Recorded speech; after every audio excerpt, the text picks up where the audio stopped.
1887 में कहा कि गर्व से कहो हम हिंदू। देखते देखते 1893 आ गया और स्वामी विवेकानंद शिकागो पहुंच गए। और जब शिकागो पहुंचे तो उन्होंने पहला भाषण 11 सितंबर 1893 को शिकागो में दिया और दूसरा भाषण उन्होंने 13 सितंबर 1893 को दिया और तीसरा भाषण उन्होंने 14 सितंबर 1893 और चौथा भाषण 19 सितंबर 1893 को जब दे रहे थे तो वेदांत का दर्शन करा रहे और अंतिम भाषण 27 सितंबर 1893 को देकर के जब नीचे उतरे तो पूरी दुनिया ने कहा कि दुनिया की संस्कृतियों में सर्वश्रेष्ठ संस्कृति कहीं की है तो भारत की है। उसका मूल कारण क्या था कि अगर जीरो पर बात करनी हो, अगर वेदांत पर बात करनी हो, अगर वेद और उपनिषदों पर बात करनी हो और संपूर्ण ब्रह्मांड पर बात करना हो, केवल भारत बात कर सकता है। और इसलिए आजकल एक थ्योरी आ रही है वसुधैव कुटुंबकम की बात जो हमारे पूर्वज कहते थे, अब दुनिया उसको कहना प्रारंभ हो गई। देखते देखते स्थिति आगे बढ़ी। 1905 आया, बंगभंग हो गया। 1906 आया, मुस्लिम लीग हो गया। 1913-14 आया, महात्मा गांधी का आगमन हो गया। 16-17 आया, सरदार वल्लभ भाई पटेल आ गए। 13 अप्रैल 1919 जलियांवाला बाग का कांड हो गया। 1921 में असहयोग आंदोलन हो गया। 1920 का चौरी चौरा कांड हो गया। 1925 का काकोरी कांड हो गया। 1929 में पूर्ण स्वराज की घोषणा हो गई। 1932 का एरिवेट समझौता हो गया। चलते चलते हम लोग आ गए और 1942 का भारत छोड़ो आंदोलन और 16 अगस्त 1945 का बंगाल की सीधी कार्रवाई। और जिस देश की आज़ादी की लड़ाई हम आप लड़ रहे थे वह देश एक दिन बाद आज़ाद हुआ। उसके एक दिन पहले पाकिस्तान बन गया, फिर भारत का बंटवारा हो गया। 14 अगस्त 1947 को पाकिस्तान बना और 15 अगस्त 1947 को भारत आज़ाद भारत का एक संविधान बना। 9 दिसंबर 1946 को पहली बैठक हुई। सच्चिदानंद सिन्हा ने उसकी अध्यक्षता की। 389 सदस्यों का संविधान सभा बनी। 294 लोग उस पर दस्तखत किए। 2 वर्ष 11 माह 18 दिन लगा करके विशाल संविधान 395 अनुच्छेद, 8 अनुसूची और 22 भागों का एक संविधान तैयार हुआ। संविधान में भारत के बहुत बड़े दिग्दर्शन कराए गए। अभी संविधान की बात यहाँ पर आ रही थी और वो सब कराया गया और उसके साथ ये कहा गया कि इसके आधार पर हम सब लोग आगे बढ़ेंगे। और 1952 में पहला चुनाव हुआ। 22 राज्य उस समय थे और 22 के 22 राज्यों का पहला चुनाव जो हुआ, 17 करोड़ वोटर उस समय थे। पहली जनसंख्या जब हुई थी भारत की और पहली जनगणना जब की गई थी तो 36 करोड़ लोग भारत में थे। पहली जनगणना में 36 करोड़ भारत में थे और 17 करोड़ वोटर थे। और आज की तारीख में 140 करोड़ हैं और वोटर की संख्या वो 100 करोड़ की हो गई। देखते देखते हम लोग पहली लोकसभा से 18वीं लोकसभा तक पहुंच गए। अब उस यात्रा को अगर आप देखेंगे पहली लोकसभा से इस तक की यात्रा, तो कितने सारे जिगजैग आए, कैसी कैसी परिस्थितियां आई। अब उसमें विस्तार से जाएंगे तो चर्चा बहुत बड़ी हो जाएगी। लेकिन पहला चुनाव 52 में हुआ, एक साथ हुआ। दूसरा चुनाव 57 में हुआ, एक साथ हुआ। तीसरा चुनाव 62 में हुआ, एक साथ हुआ। और चौथा चुनाव 67 में हुआ, एक साथ हुआ। लेकिन विडंबना कहाँ आकर के रही कि 67 के चुनाव में बहुत सारे दलों के माध्यम से 10 राज्यों में मिलीजुली सरकार बन गई। जहां मिलीजुली सरकार बनी और उसके बाद नए नए राज्यों का गठन हुआ। नए राज्यों के गठन होने के बाद विधानसभा और लोकसभा के चुनाव में दिक्कत होना शुरू हुई। उस पर किसी प्रकार की कोई कार्रवाई नहीं की गई, जिसका परिणाम ये हुआ कि जब 71 और 72 का चुनाव, जो 72 में चुनाव होना था, जब भारत और पाकिस्तान का, बांग्लादेश का निर्माण और भारत और पाकिस्तान का युद्ध उस समय चला, तो इंदिरा गांधी जी ने जो चुनाव 72 में होना था उसको उन्होंने 71 में 70 में बंद करके और एक साल पहले चुनाव की घोषणा कर दी। चुनाव की घोषणा होने के कारण से जिन विधानसभाओं का चुनाव 7 में होना था वो सब बिखर गए और बिखरने के कारण से उस समय जगह जगह पर कांग्रेस पूरी तरीके से कमजोर होती जा रही थी और जिसका परिणाम था कि उस पर अंकुश लगाने के दृष्टि से वो अपने इन चुनाव को अलग अलग चुनाव को मैनेज करना बहुत आसान था, इसलिए उन्होंने चुनाव को अलग अलग किया। अब आप विडंबना देखिए, वहाँ से प्रारंभ होती है। नए नए राज्यों का गठन होता है, राज्यों का चुनाव अलग होता है। उसी के साथ एक बड़ी विडंबना शुरू हुई कि निर्वाचित सरकारों को बर्खास्त करके राष्ट्रपति शासन लगाने की प्रक्रिया प्रारंभ हुई। जहां हमारा राज्य नहीं है उसको हम बर्खास्त कर देंगे और वहां राष्ट्रपति शासन लगा देंगे। आजाद भारत में 88 बार राष्ट्रपति शासन लगाया। एक दिन में 17 फरवरी 1980 में श्रीमती इंदिरा गांधी ने एक दिन में 7 राज्यों की सरकार को बर्खास्त कर दिया, क्योंकि उनकी सरकार वहां पर नहीं थी, जिसके कारण से सारे चुनाव डिस्टर्ब हो गए और चुनाव जो एक साथ होते थे वो सब अलग अलग चुनाव चले गए। 83 में इसके लिए प्रयास किया गया, 85 में इसके लिए प्रयास किया गया, भारतीय जनता पार्टी ने इसका प्रस्ताव किया, अटल बिहारी वाजपेयी ने प्रस्ताव किया, एक साथ चुनाव होना चाहिए, क्योंकि भ्रष्टाचार चरम पर पहुंच गया और जो वोटर थे वो एक वोटर 4-5 जगहों पर वोट करता था और वो चरणबद्ध तरीके से वही वोटर अलग अलग चुनाव में भाग लेता था और जिसके कारण से चुनावी प्रक्रिया पूरी तरीके से बाधित हो गई। फिर उसके बाद एक प्रयास आया, प्रयास खत्म हो गया, आपातकाल आया, आपातकाल में स्थितियां बहुत बद से बदतर हो गई, संविधान पूरी तरीके से छिन्न भिन्न हो गया। मैं उसमें जाना नहीं चाहता हूँ, सब कुछ परिस्थिति बनी, लेकिन उसके बाद लोग तो सोचते रहे, उस पर काम कोई नहीं कर पाया, क्योंकि सबके स्वार्थ अलग अलग थे। और जब सरकारें बनना शुरू हुई तो जो अभी इन्होंने कहा, राजनीतिक दृष्टि से प्रदेशों के जो क्षेत्रीय दल थे उन्होंने इसके लिए कतई तैयार नहीं हुए। क्यों नहीं तैयार हुए? क्योंकि जब आप एक भारत श्रेष्ठ भारत की बात करते हैं और भारत को आगे ले जाने की बात करते हैं तो निश्चित रूप से जनता भारत को नंबर 1 का देश देखना चाहती है। इसलिए जो क्षेत्रीय दल अपने स्वार्थ में जातिवाद करते हैं, बाकी कुछ करते हैं, उनका उसमें कहीं ना कहीं उनको लगा कि इससे नुकसान न हो जाए, इस कारण से उन्होंने डिस्टर्बेंस किया, नहीं हो पाया। उसके बाद जब माननीय नरेंद्र भाई मोदी भारत के प्रधानमंत्री बने तो उन्होंने बहुत अच्छी एक प्रक्रिया शुरू की। एक भारत श्रेष्ठ भारत का उदाहरण उन्होंने प्रस्तुत किया। अब एक भारत श्रेष्ठ भारत में सबसे पहला काम उन्होंने धारा 370 समाप्त किया और 35 से समाप्त किया और एक उदाहरण प्रस्तुत किया। दूसरा काम उन्होंने किया, हमारे बिजली विभाग के बैठे हुए हैं, आप जानते हैं कितनी सारी पावर ग्रिड होती थी। मोदी जी ने 1 नेशन 1 पावर ग्रिड का कॉन्सेप्ट बनाया और आज भारत 1 नेशन 1 पावर ग्रिड पर आ गया। अब आप कल्पना करें, मैंने आपका उदाहरण इसलिए दिया कि आप चूंकि खड़े थे, आपने बात की, तो 1 नेशन 1 पावर ग्रिड एक बहुत बड़ा काम दुनिया के लिए उदाहरण प्रस्तुत किया। दूसरा काम क्या किया? अब देखिए उन्होंने कैसे सोच के आधार पर एक एक कदम आगे बढ़े। लोगों ने कहा हेल्थ इंश्योरेंस, दुनिया के देशों में विचार करते रहे, लेकिन मोदी जी ने 1 nation 1 health insurance, Ayushman Bharat, पूरे भारत के लिए 1 नेशन 1 हेल्थ इंश्योरेंस किया।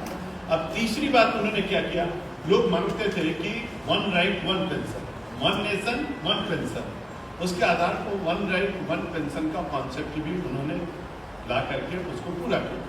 अब भारत के किसानों की एक बड़ी समस्या थी फर्टिलाइजर, 1 नेशन 1 फर्टिलाइजर का कॉन्सेप्ट मोदी जी ला करके 1 नेशन 1 फर्टिलाइजर पे खड़ा किया। अब चौथी एक बड़ी बात है, मोदी जी ने 1 नेशन 1 फर्टिलाइजर के साथ साथ 1 नेशन 1 मार्केट, 1 नेशन 1 मार्केट का कॉन्सेप्ट आज पूरी दुनिया के अंदर चल रहा है।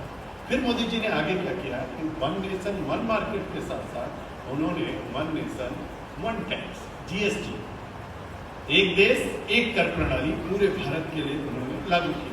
अब देखिए कितनी सारी चीजें आ रही हैं, सब 1 नेशन। अभी मोदी जी ने क्या कहा, 1 nation 1 ration card, 1 nation 1 ration card होगा, 1 नेशन 1 पावर ग्रिड होगा, 1 नेशन 1 हेल्थ इंश्योरेंस होगा, 1 नेशन 1 टैक्स होगा, 1 राइट 1 पेंशन होगी।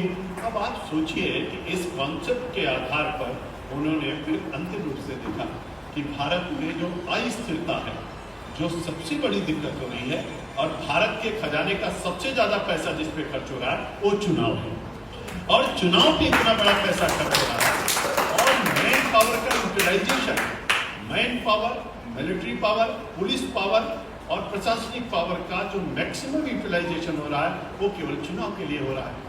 हमारा बच्चा प्राइमरी में पढ़ता है और प्राइमरी का टीचर वोटर लिस्ट बनाता है और प्राइमरी का टीचर घर घर जाकर के सर्वे करता है और कितना साल के साल भर करता है, क्योंकि वोटर लिस्ट कितनी बनानी है। नंबर 1, लोकसभा की वोटर लिस्ट अलग होगी, विधानसभा का वोटर लिस्ट अलग होगी, लोकल बॉडी की वोटर लिस्ट अलग होगी, पंचायत की वोटर लिस्ट अलग होगी। अब 4 प्रकार की वोटर लिस्ट बनाना है और 5 साल में 4 प्रकार की वोटर लिस्ट। आदरणीय शिवाकांत जी भाई साहब बहुत सारे प्रशासनिक पदों पर रहे हैं। एक वोटर लिस्ट बनाने के लिए इलेक्शन कमीशन 1 साल पहले उसका नोटिफिकेशन जारी करता है। 1 साल पहले जो कर्मचारी उसमें लगा दिए जाते हैं उनका ट्रांसफर आप नहीं कर सकते। 1 साल पहले वोटर लिस्ट के कॉन्सेप्ट को लेकर के वोटर लिस्ट बनाने के लिए अब तक के चुनाव आयोगों ने जो मैक्सिमम खर्च किया है और मैक्सिमम मैन पावर लगाई वो वोटर लिस्ट पे लगा दिया।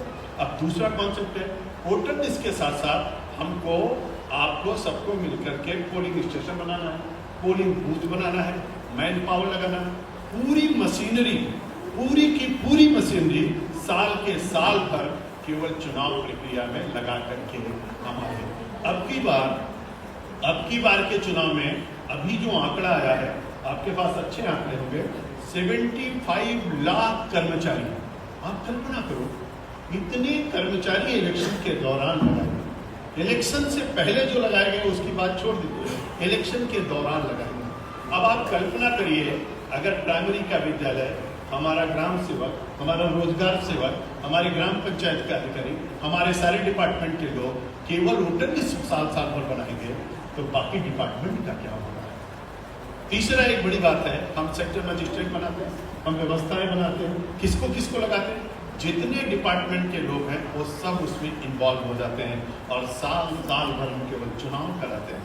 और हमारे पास बहाना रहता है जब कोई आदमी अपने काम के लिए जाता है तो लोग बड़े आसानी से कहते हैं हम इलेक्शन में लगे हैं, कोई इम्पोर्टेंट काम है। और आयोग के अनुसार ये बहुत इम्पोर्टेंट है कि जब इलेक्शन की नोटिफिकेशन होती है या वोटर लिस्ट की होती है तो प्राथमिकता के आधार पर आपको वही काम करना पड़ेगा, आप दूसरे काम को नहीं कर सकते हैं। नंबर 1 पर वो काम करना होता है, उसका जो उससे अगर आप इतर काम करते हैं तो उसकी सजा बहुत कठोर है। अब आपको मैं पूछना चाहता हूँ, देखिए इतनी सब प्रक्रिया को ध्यान में रखते हुए 1-1 करोड़ कर्मचारी अगर लग रहा है, अभी हमारे एक भाई साहब ने कहा इलेक्शन साल के कितने महीने लगते हैं।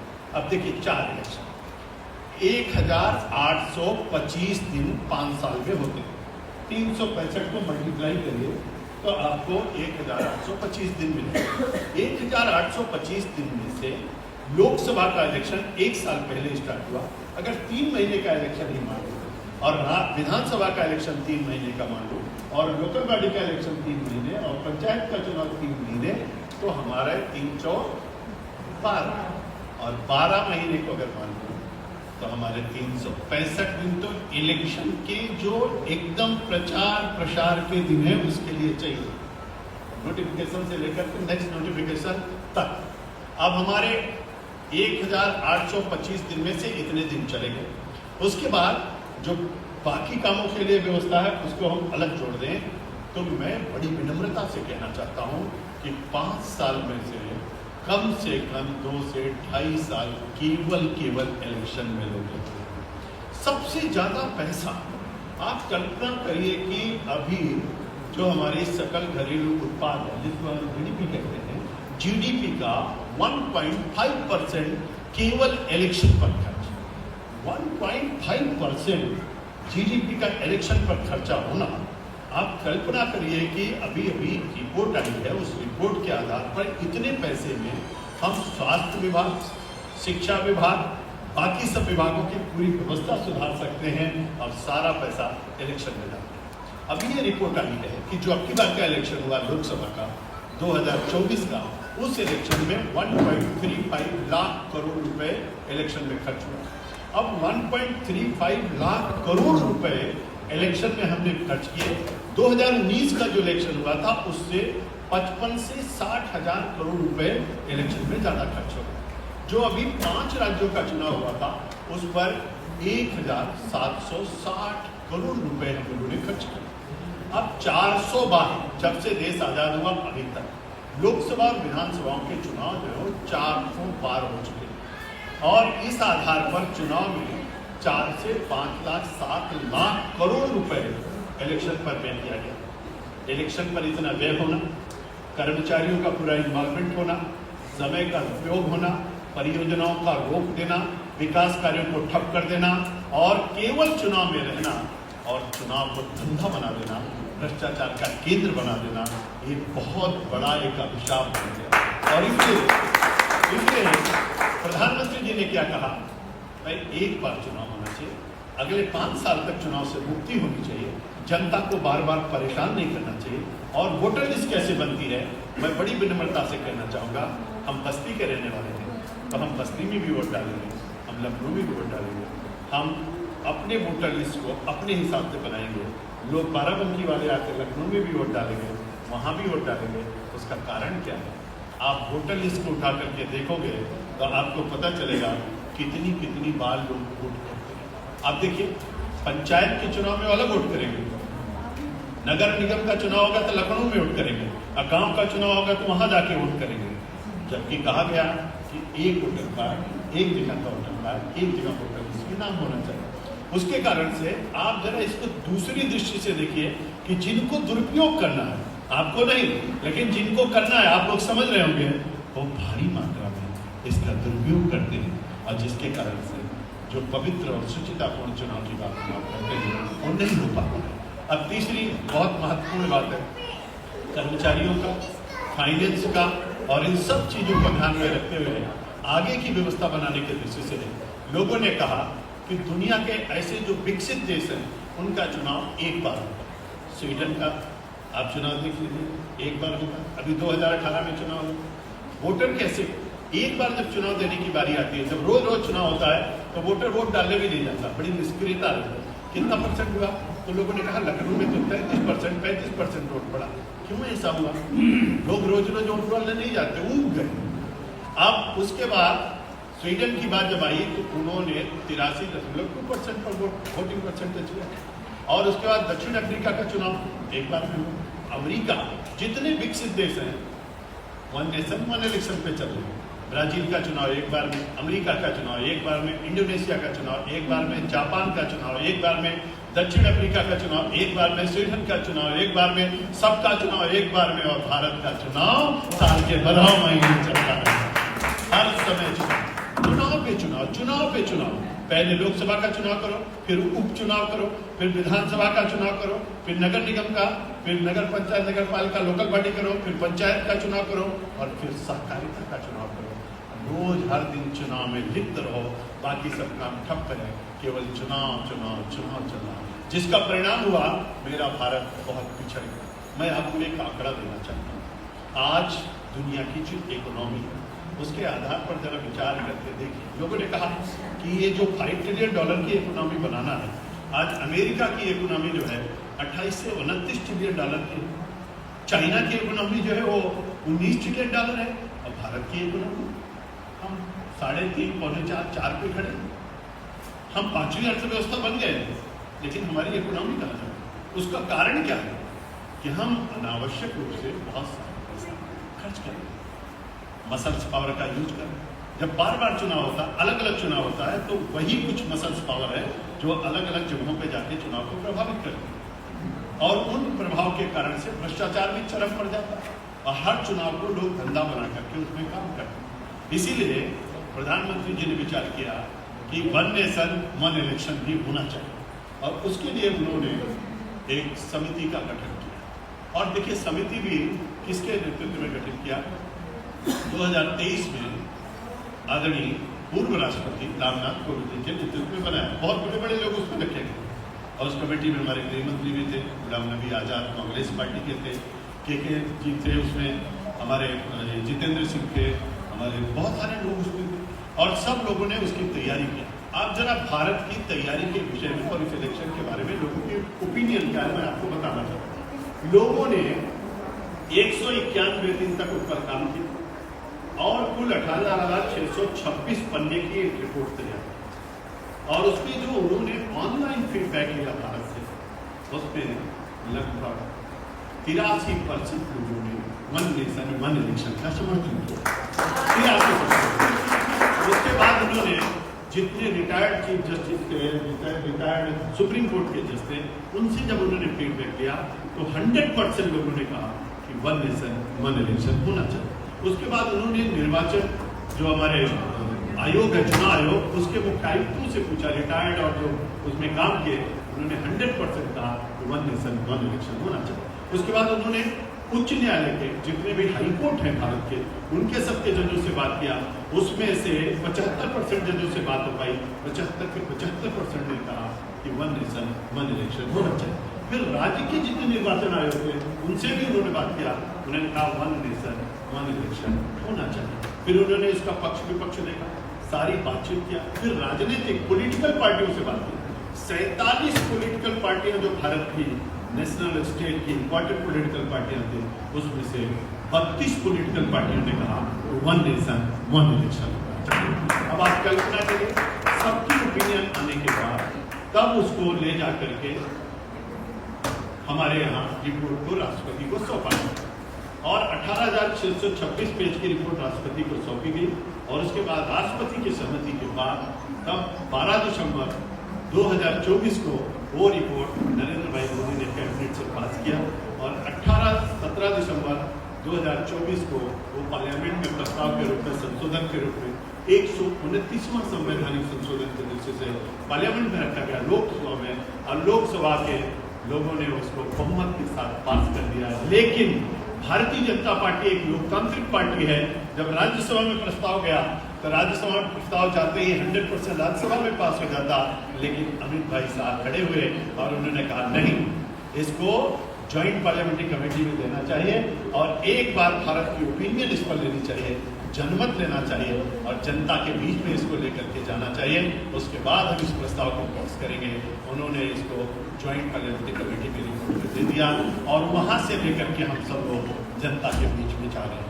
बहुत अच्छा, भारत के अंदर इससे शुचिता, पवित्रता और विकास के लिए दूसरा कोई आधार नहीं हो सकता है। लेकिन अभी आपने बहुत अच्छा एक प्रश्न किया, अब मैं आपसे पूछता हूँ, आज की तारीख में जब से ग्लोबलाइजेशन हुआ है, आप किसी चीज के कानून की बात करते हो तो लोग अब कहते हैं 1 अर्थ 1 कानून।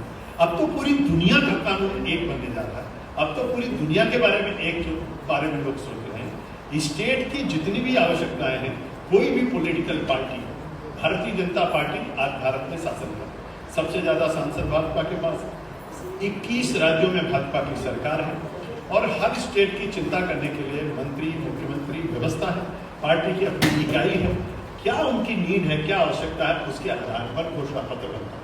जैसे हम लोकल बॉडी का इलेक्शन करते हैं तो लखनऊ का घोषणा पत्र अलग है, आगरा का अलग है, गाजियाबाद का अलग है, सहारनपुर का अलग है, गोरखपुर का अलग है, वाराणसी का अलग है। ऐसे ही हमारे आपके स्टेट के लिए क्या क्या जरूरत है उसका घोषणा पत्र अलग है और नेशनल लेवल पे क्या जरूरत है उसका घोषणा पत्र अलग है। इसीलिए 1 नेशन 1 इलेक्शन होना चाहिए। 2019 के घोषणा पत्र में भी भाजपा के था और 2024 के घोषणा पत्र में भी भाजपा के था कि 1 नेशन 1 इलेक्शन होना चाहिए। ये नेशनल मुद्दा है, तो हमारे राष्ट्रीय घोषणा पत्र में था। स्टेट का जो मुद्दा है वो स्टेट के घोषणा पत्र में था।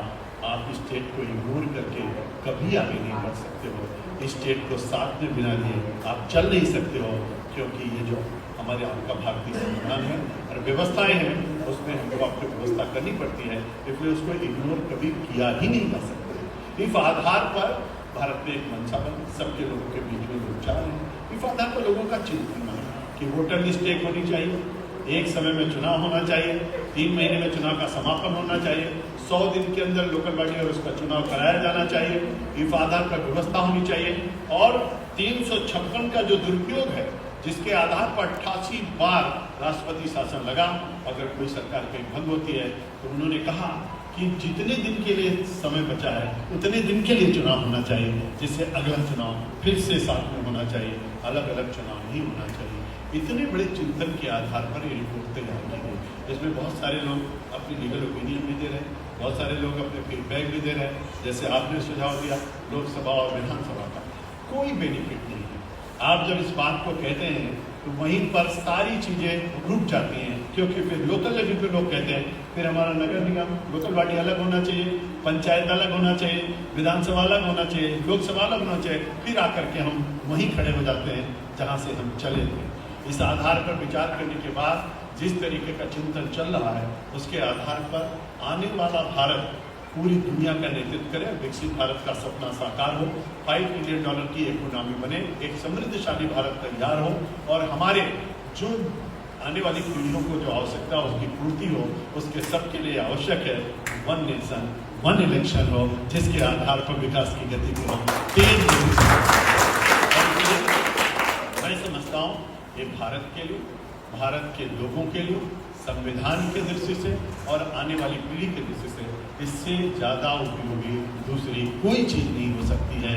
और इसलिए जब वन नेशन वन इलेक्शन हो जाएगा तो हमारी मिलिट्री जो बॉर्डर से बुलाई जाती है, जो BSF को लगाया जाता है, जो पुलिस को इन्वॉल्व किया जाता है, जो भ्रष्टाचार होता है, जो गांव-गांव में मर्डर होते हैं, जो जगह जगह पे गोलियां चलती हैं, जो भ्रष्टाचार का बोलबाला होता है, जो ब्लैक मनी का इन्वॉल्वमेंट होता है, उन पे सब पे अंकुश लग पाएगा और भारत आर्थिक रूप से समृद्धशाली होगा।